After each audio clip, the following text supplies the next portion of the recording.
Hey guys, welcome to Tech Review. So Nothing, which is a new company being led by Oneplus Co-founder Carl Pei, is soon going to be releasing its first smartphone.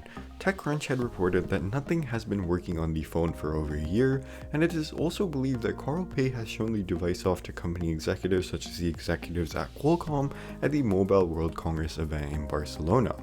While we do not know much about the phone yet, we can assume that it will share some resemblance to Nothing's first product, which were the Nothing Ear ones. This would likely mean that it will have a transparent design just like the Nothing Ear ones, which would allow the phone to showcase some of the components on the inside of the phone while still looking pretty nice.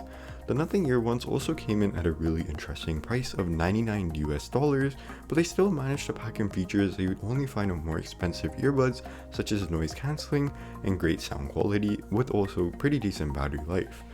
Now it seems like the upcoming phone will likely also come in at a cheaper price, as that's really what they're going to have to do if they want to sell this upcoming product. It will also share some resemblance again to what OnePlus used to do in its prime by making phones that were often considered flagship killers.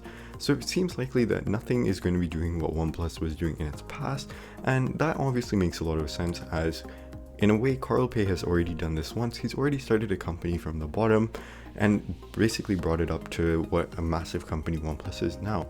Obviously OnePlus has kind of shifted its vision from the past of making phones that are flagship killers, and it seems unlikely that OnePlus will go back to its roots, and that is probably a reason why Carl Pei had left OnePlus and is now working at Nothing, creating the next generation of devices. So it is really interesting.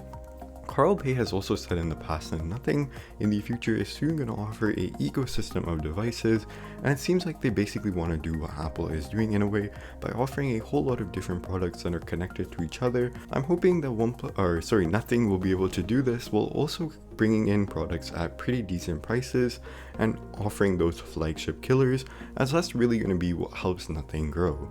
I hope you guys liked today's video, but yeah, that's it for today's video.